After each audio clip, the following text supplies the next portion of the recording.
আচ্ছা, আজ মালদা ছিলাম, মালদার পরে আজকে বহরমপুরে এলাম। আর বহরমপুর মানেই ভিক্টর এবং অনিমেষ।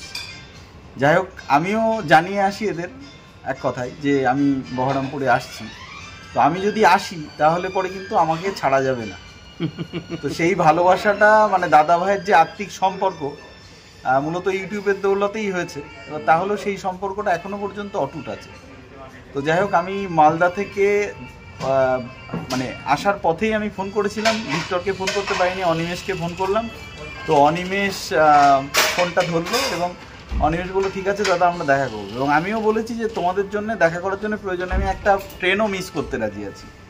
তো যাই হোক, একটা ট্রেন নয়, কটা ট্রেন হবে আমি আপাতত বলতে পারছি না। তো সেক্ষেত্রে হচ্ছে ভিক্টর অনেক দিনের, কারণ ভিক্টর অলরেডি লাইভে কমেন্টও করে থাকে। তো আমরা এখন বর্তমানে রয়েছি বহরমপুরে গোড়াবাজারে। প্রমোশনটা দিলাম না, প্রমোশনটা বাদই থাক। তো সেক্ষেত্রে হচ্ছে ভিক্টর কিছু বলবে, তারপরে অনিমেষ কিছু বলবে। আমি জানতে পারলাম অ্যাকচুয়ালি যে দাদা আসছে। তো দাদা আমাকে আনফর্চুনেটলি ফোনে পাইনি, তারপরে অনিমেষ আমার সাথে কন্ট্যাক্ট করে। আমি চিন্ময়দাকে প্রায় বলি যে বহরমপুরে এসো, এবং ইনভাইট থাকে আমার বাড়ির তরফ থেকেও থাকে, দাদা ব্যস্ত থাকে। তো যাই হোক, পেয়েছি, বিভিন্ন রকমের কথাবার্তা চলছে আমাদের মধ্যে, প্রাইমারি নিয়েও বিভিন্ন কথা চলছে, এইটুকুটাই। আর দাদা এলে দাদার সাথে মিট করতে আমাদের বরাবরই ভালো লেগে থাকে, ঠিক আছে, এইটুকুটাই, এটাই তো যথেষ্ট। এবার অনিমেষ কিছু বলবে। হ্যাঁ, দাদার সাথে অ্যাকচুয়ালি চিন্ময়দার সঙ্গে আমার আলাপ ভিক্টরদার সোর্সেই, ভিক্টরদে আমার চিন্ময়দার সঙ্গে পরিচয় করিয়ে দেয়। তো যে কোনো দাদার সঙ্গে একটা, ভিক্টরদার সঙ্গেও যেরকম সম্পর্ক দাদার সঙ্গে আমার সেরকম সম্পর্ক হয়ে গেছে। তো যে কোনো সমস্যা পড়াশোনার বিষয়েও মাঝে মাঝে যে আমরা ডিমোটিভেট ফিল করি, আমি ভিক্টরদা বলে না, প্রত্যেকটা স্টুডেন্টই, বিশেষ করে আমরা যারা স্কুল মাস্টারের যারা অ্যাসপিরেন্ট, স্পেশালি প্রাইমারি, আমরা প্রাইমারি হোক, আমার বিএড ডিএলএড দুটোই রয়েছে। আর আমরা, দাদা তো এমনিতে ব্যস্ত থাকে, তো আমরা প্রাইমারির ব্যাপারে বিভিন্ন রকম কোয়ারিজ যেগুলো থাকে সেগুলো চিন্ময়দা আমাদেরকে যথাসাধ্য গাইড এবং সাপোর্ট করে থাকে। তো এখান থেকেই একটা বন্ডিং আমাদের তরফ থেকে চলে এসেছে একদম। এবং খালি সেখান থেকে আস্তে আস্তে পড়াশোনা ছাড়াও বিভিন্ন বিষয়ে কোনো সমস্যা সবাই আমরা আলোচনা করি একসাথে, এবং আমাদের এই বন্ডিংটা যেন সারা জীবন থাকে, এটাই আশা করব। দাদা অ্যাজ অ্যান এল্ডার ব্রাদার যতটুকু করার দরকার, he is always there for us. না, অবশ্যই আমার পক্ষ থেকে মানে অলওয়েজ এই ভালোবাসাটা থাকবে, না হলে পরে আমি ফোন করে আসতাম না, ঠিক আছে। আর আচ্ছা, ভিক্টর এবং অনিমেষ যা বললো, তো যাই হোক এই সম্পর্কটা প্রত্যেকের সঙ্গে আছে।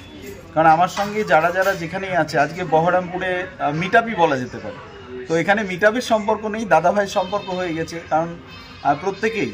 আর আরও একটা কথা বলে রাখছি, ভিক্টরকেও অন ক্যামেরাতেই বলে রাখছি, এবং ভিক্টর ছাড়াও যে সমস্ত ভাই বোনেরা বিএড বা ডিএলএড করে বসে আছো, বিএড যারা করে বসে আছো, একটা সুবর্ণ সুযোগ, সেপ্টেম্বরের ফার্স্ট উইকে পরীক্ষা হবে বলেছে। তো এটাকেই পজিটিভ ভাবো, পজিটিভ ভেবে প্রিপারেশনটা নাও, ট্রাই হার্ড, কারণ এরপরে কিন্তু আর সুযোগ আসবে না। এই সুযোগ যদি চলে যায় আর আসবে না। তো সেই কারণে তোমরা ভালো করে প্রিপারেশনটা নিতে থাকো, আর সবসময় ভালো ভাবো। 26-এর আগে যদি কোনো কিছু না হয় তাহলে কিন্তু বিপদ আছে। তো সেই কারণে এখন দুশ্চিন্তাটা করবে না। যে আবার বলছি যে যারা 22 স্টেট পাস রয়েছে তাদের জন্য বলি যে তোমাদের ইন্টারভিউ হবে। আমি এখনো পর্যন্ত ভিক্টরকে এসেই সেটা বলেছি যে ইন্টারভিউ কিন্তু হবে, ঠিক আছে, কিন্তু এবছরের টেট 2025-এ হবে না, এটা মাথায় রাখতে হবে।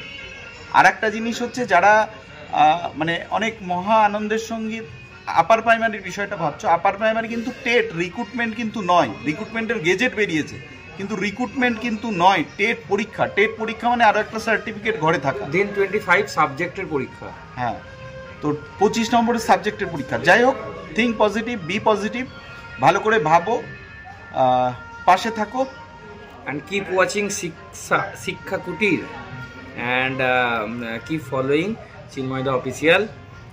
এটা আমি নামটা দিলাম, যদিও এই নামে নেই। কিপ সাবস্ক্রাইব করে দাও শিক্ষা কুটিরকে। ধন্যবাদ সবাইকে, ঠিক আছে, গুড বাই, বাই বাই।